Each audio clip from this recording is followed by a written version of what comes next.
ఆ cinema title ఏంటంటే బాబుగారి మాటలకు అర్థాలు వేరులే. ఇది సినిమా టైటిల్.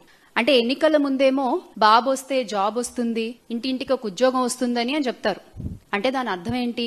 ఆయన వచ్చిన తర్వాత మద్యం షాపులు వస్తాయి, ఊరూరా బెల్ట్ షాపులు విస్తరిస్తాయి అని అర్థం అన్నమాట.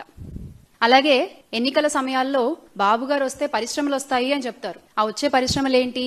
ఈ కల్తీ లిక్కర్ పరిశ్రమలు అన్నమాట, కల్తీ సారా పరిశ్రమలు అని మనం అర్థం చేసుకోవాలి. ఇలా గత 18 నెలలుగా ఈ కూటమి ప్రభుత్వం అధికారంలోకి వచ్చిన దగ్గర నుంచి బాబు గారు ఒక మాట మాట్లాడారు అంటే దానికి చాలా లోతైన అర్థాలుంటాయి. అవి జాగ్రత్తగా ప్రజలు ఇప్పుడిప్పుడే అర్థం చేసుకుంటున్నారు. ఇప్పుడిప్పుడే ప్రజలందరికీ కూడా రాష్ట్రంలో అర్థమవుతోంది. జగన్ గారి హయాంలో గ్రామ సచివాలయాలు, ఆర్బీకే సెంటర్లు, విలేజ్ హెల్త్ క్లినిక్లు, ఫ్యామిలీ డాక్టర్లు అంటూ ఊరూరా మంచి చేసుకుంటూ పోతే వాటన్నిటిని నిర్వీర్యం చేస్తూ వీళ్ళు ఊరూరా చేసింది ఏంటయ్యా అంటే మద్యం షాపులు, బెల్ట్ షాపులు, కల్తీ లిక్కర్లు, తద్వారా పోతున్న ప్రజల ప్రాణాలు. ఈ అర్థాలన్నీ కూడా ఇప్పుడిప్పుడే రాష్ట్ర ప్రజలందరికీ కూడా కళ్ళకు కట్టినట్టుగా అర్థమవుతున్నాయి. అంటే ఈ మద్యం మాఫియాతో ఒక అనాగరిక అరాచక పాలన కొనసాగుతోంది ఈ రోజున ఆంధ్ర రాష్ట్రంలో. మీరు ఎనీ టైం మీరు వెళ్ళండి, మీకు మద్యం దొరుకుతుంది. ఒక ఆప్షన్ కూడా కాదు, 100 ఆప్షన్లు ఉంటాయి మీకు. చక్కగా మీరు చూస్ చేసుకోవచ్చు. మీరు ఆ మద్యాన్ని తాగొచ్చు, ఆ కల్తీ మద్యాన్ని. మీ ప్రాణాల బాధ్యత. మరి తర్వాత ఇంకేమవుతుందో అది దేవుడికే ఎరుక. ఇది రాష్ట్రంలో ఈ రోజున పరిస్థితి. అసలు 24 గంటలు ఏరులై పారుతున్న మద్యం, అర్ధరాత్రి అపరాత్రి అన్న టైం కూడా లేదు. అంటే 12 గంటలు, 1 గంటలకు కూడా మద్యం దొరుకుతోంది ఈ రోజున ఆంధ్ర రాష్ట్రంలో.